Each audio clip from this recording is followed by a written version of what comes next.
just want to get away from this. कुछ भी करना है, बस ये नहीं करना, कुछ भी बताओ मेरे को. I mean, content creation gets bad rep for moving people away from like safe careers to like risky careers. So in those cases, do you think it makes sense for them to take say 3 months off, 6 months off? Would you consider that an optimal way? The first one, there's a clear answer. They want to get the heck out of it. The early career professionals are usually more like that, right? So people in their 20s, early 30s are a little more like that, and that's because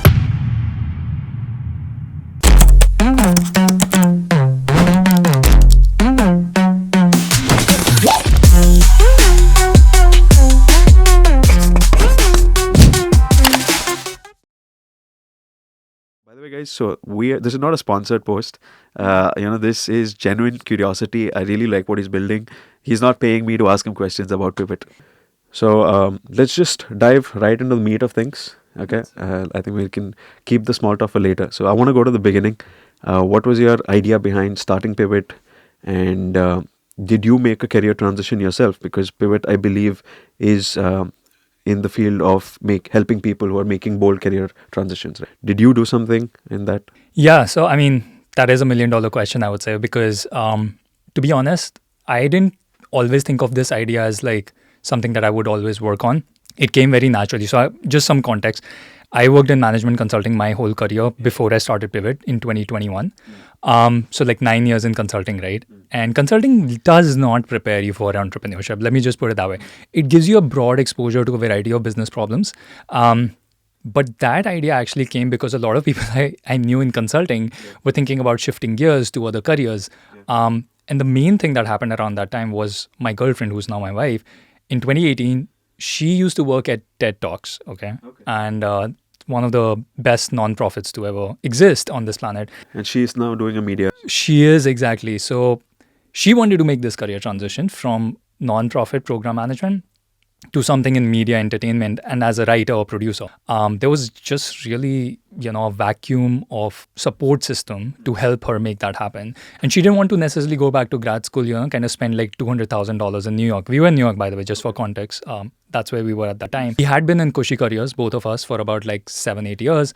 And she wanted to make this transition. And she would complain about it a lot, like, I can't do it. There's no support. These classes are worthless, etc., etc. I was like, why don't you just like stop cribbing? It's easier said than done because she actually took it seriously. She quit her cushy job. I didn't think she would, but she did. And then she started working on it solo. Took her about 1.5 years to really find her footing, so to speak. Until that point, she was doing like freelancing and all those random gigs. I saw that journey up front, right? And that really made me click with this whole idea of like, okay, so many people are thinking seriously about pivoting, but there is really nothing out there. So why not build something to address that situation? And I felt like, if you take India like 20 years ago, people weren't really, or maybe 25, people weren't really switching jobs before liberalization in like early 90s, right? They would stick to one company, spend like 20 years there, like our father's generation, right? And mothers. And today, fast forward to today, what's happening is that job hopping trend has moved into a career change trend. So people are not just sticking to one career anymore. Yeah. I think it's kind of like either building portfolio careers, like you're a podcaster plus you're a CPO of a startup, or you're kind of, doing it in batches, like 10 years you do one thing and then 10 years you do something else because the landscape's shifting so fast. So yeah, that's kind of where the whole thing came from. So her name is Sam, right? That's right, yeah. You've done your research. I did my research. I saw a nice LinkedIn post, so I was like, how did you guys come up with this? Very cool, yeah. I'm actually a dentist, by the way. I don't know if I mentioned that. So I made there you go. That's exactly the reason why this really caught my attention, because it's something that I've also been wanting to contribute towards, right? Because even the other people in the room, there was another person, she's also a dentist, and we all are making this sort of a transition, so we're navigating that. I'd love to know, like at some point, like how did you, Also, so one thing I noticed, especially you mentioned it, right? A lot of the structured profession, right? Whether it's the architects, the dentists, the lawyers, the chartered accountants, these were the erstwhile professions that, it felt like, okay, these guys had a crown on their head. Today, the world is changing, and I also noticed, so I come from a long lineage of dentists. My mom, my uncle, aunt, they're all dentists. So I could have taken that role, right, in a good place. But I was like, man, the world is changing so much. Right. Competition's there. Technology is there. And I was like, do I really need to sit in that mold? So question is, these folks that you are helping, right? And I heard you're anywhere between 4,500 to 7,500 folks that you've helped. Over 7,500. So you have definitely seen these patterns emerge.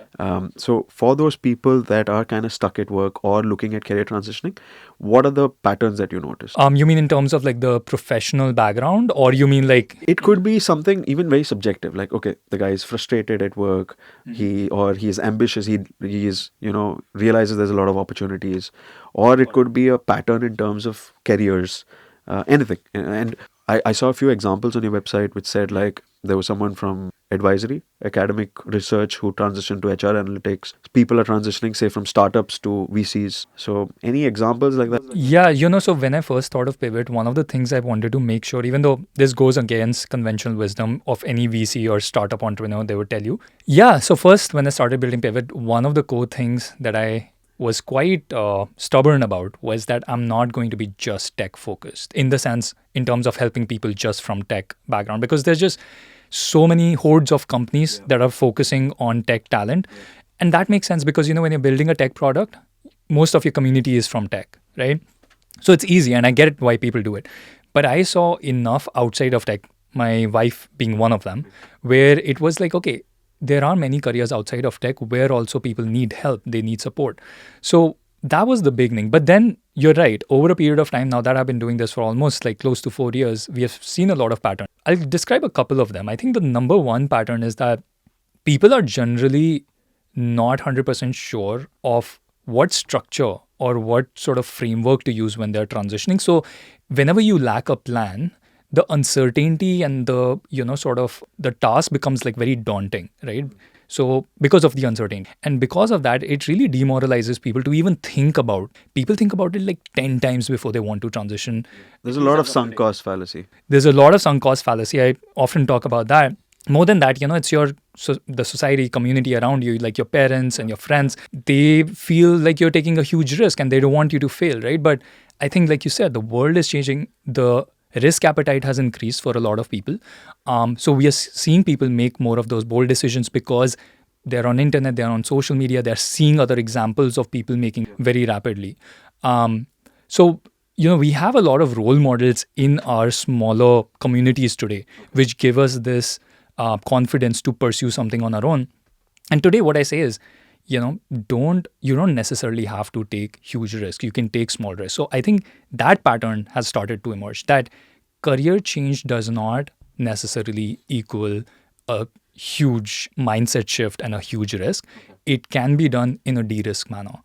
For example, rather than what my wife did, which is, sort of went cold turkey, quit her job and started something new, you don't have to do that. You can make two small pivots rather than one large pivot, is what I like to say. So for example, you were a dentist and then you went into product management and startup ecosystem, correct? No. So, I mean, that's where it is right now. So when I was at, and in fact, I think it touches upon what we were discussing, right? The kind of patterns that I saw. So yeah, I had a little bit of a worldview, and I always realized I want to follow the money as well, right? So those were some of the patterns that I had. And then luckily, while there were people that looked at me, so I've explored around 9 to 10 different careers. My first job was as a waiter at Pizza Hut while I was still in college. Then I've done like carpentry. I've worked at Marriott as a line cook. So while I was doing it, I ran an Airbnb. And that was one time, I was just posting pictures on social media. And fortunately, my mom was supportive, right? So I remember, like, think of it like a 24-year-old guy who has completed his graduation and now he's sitting in his place and, posting pictures on social media, not making money, whereas his classmates probably are. And my mom was like, I remember she would reshare the posts. Oh, that's sweet. Yeah, it kind of gave me that validation that, hey, okay, I just need to keep putting the hours. I had no vision at that time. From there, so the thing that I was running, it had great SEO. So a lot of people started seeing it, generated a little bit of revenue. And that's when I realized, oh, there is this concept of SEO. So I wasn't planning on SEO. I was just making a functional name. But I realized, oh, functional names work very cool with SEO. So that's how I got into marketing. And I could also write a little bit, enter the startup world with that. And then I realized, man, this world is easy. What I was doing in dentistry was a lot harder, and a lot of those skills could translate, right? So yeah, from there I was just, every time there's an opportunity, I just keep moving. Right now also, I realized I wanted to make some content, so just playing around with that. So yeah, do you think supportive parents are important, or is that you can do it either ways? No, not necessarily, because if that was the factor, then a lot of people who have been able to make successful shifts would not have been. There's a lot of proof in the pudding that your close knit friends and family do not necessarily need to be extremely supportive. Well, support can mean two things. One is like, just like moral support, and the other is just actual tangible help, like connecting you to somebody who might be able to give you a job in the new field. So I think the latter definitely is not needed from your parents or anybody in your close knit net. Some moral support. If they're against it, it can put you down. If they're against it on a day to day basis, definitely it can discourage you. It really depends on your mental resilience and toughness, I guess. But just to go back to the patterns, right? So what I was going to say is like, one of the patterns is you don't have to take a huge risk, make two smaller pivots rather than one large.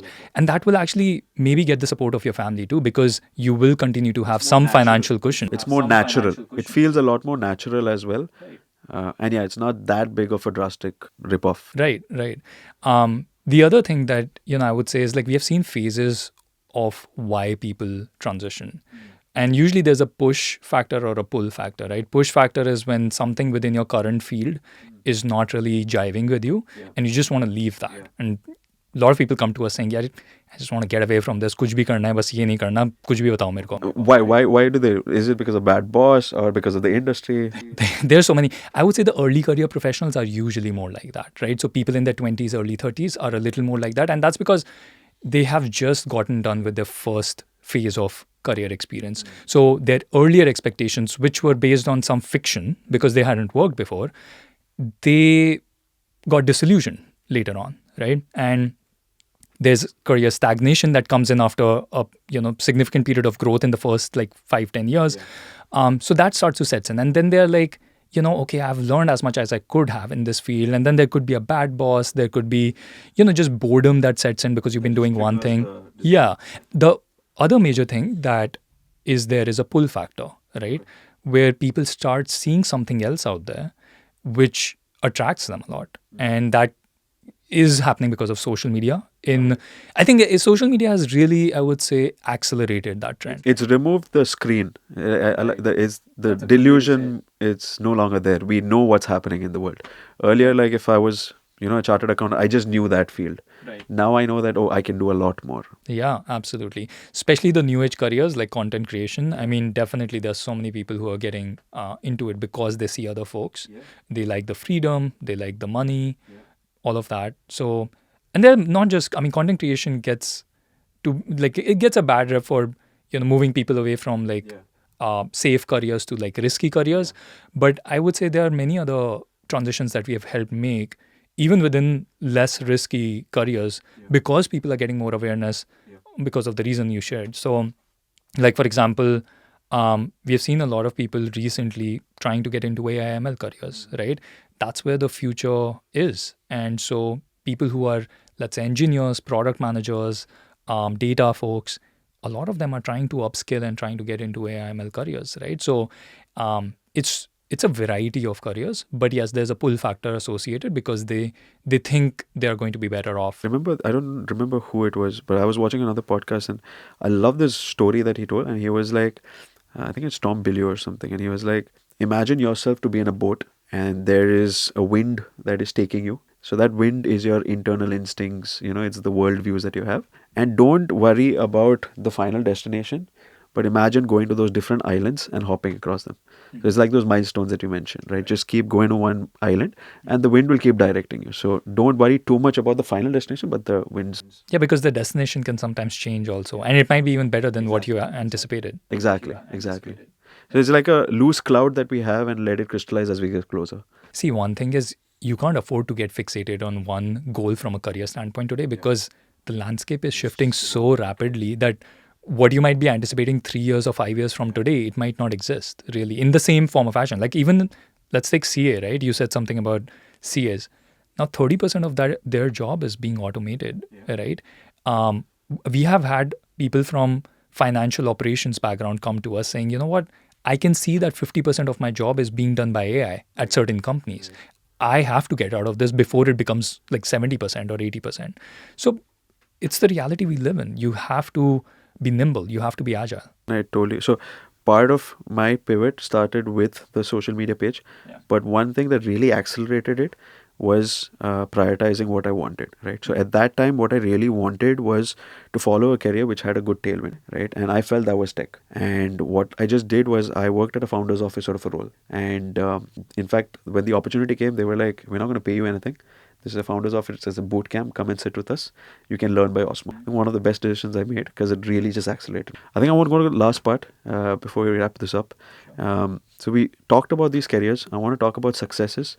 And so I think we'll start with, are there any careers which you would say, okay, which is the most commonly pivoted career and which is the most commonly career that they pivot to? And are there any like blue oceans, like underrated careers that everyone can expect? Because you mentioned it does not have to be tech. So are there anything like that? Yeah. Because we have sort of an industry agnostic mindset, we do get a variety of people from tech, outside tech. So sometimes we literally see, I would say minor standard deviations between like one career versus another. For example, the first one, there's a clear answer. Sales. People want to leave. They want to get the heck out of sales. Why? Because you're just selling all the time, like a machine. And organizations have built this, sort of, like you're a, what do you say? Like you're a cog in the wheel, basically. And you're, hamster on the wheel. That's what I was going to say. No matter what you achieve this quarter, you could have exceeded your goal by 200% this quarter. It refreshes. It doesn't really matter for the next quarter. Sometimes it might for certain organizations, but there's no organization in the world that would say, pat on the back, you did great.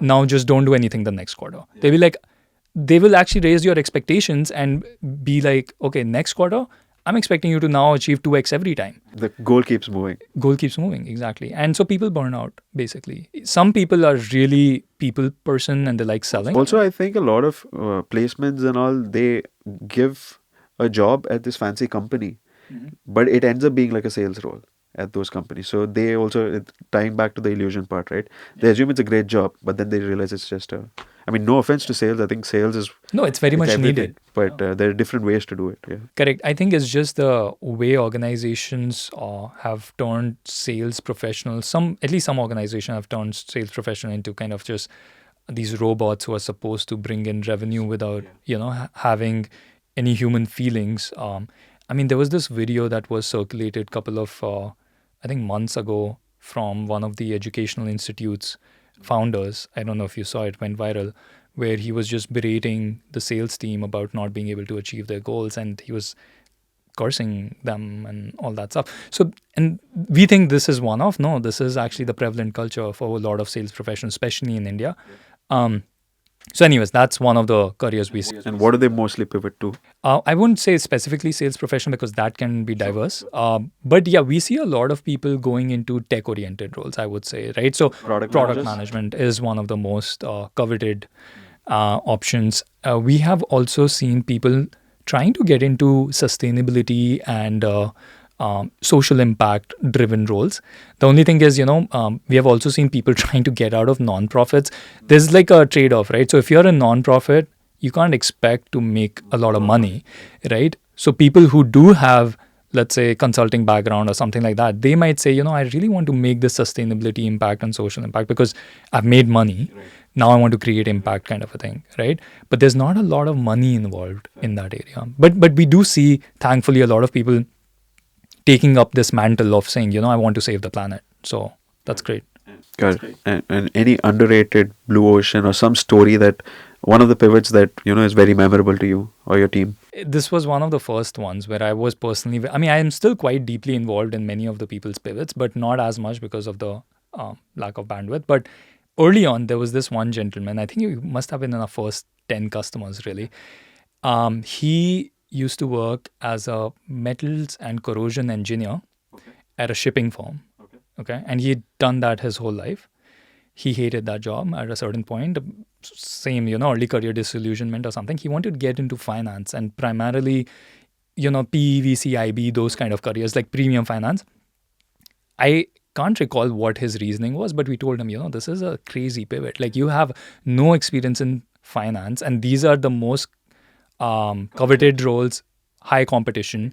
How are you going to do it? So that was one of our early realization of how these pivots can happen in certain cases. There's no guarantee, but that's where the 2 small pivots versus 1 large pivot comes handy. So what we helped him with was get into a financial services firm that worked with logistics and transportation sector primarily. So he was able to use his industry expertise and come in as a subject matter. Exactly. And he wasn't doing deals on day one, obviously. He was more like an analyst. So there might have been, initially there was maybe a small pay cut or something, but over a period of time, he would definitely gain much more because he's working in IB now. That's your tuition fees. Yeah, exactly. Very cool, yeah. Thank you so much, Arjun, once again for taking the time. I think this was much better than sitting in a cafe and getting to know each other because I was able to learn everything, or at least a lot of things. Yeah. Anything that you want to say before, and we can end the session? No, I mean, the only thing I would say is definitely if you're thinking about a career transition in any form or fashion, first thing is don't feel daunted or demoralized. Just try to get that clarity based on what your priorities are. We already discussed that, but I hope more people can take some concrete insights away from this. Thanks, man. Cheers. Yeah. Thank you. Thank you so much.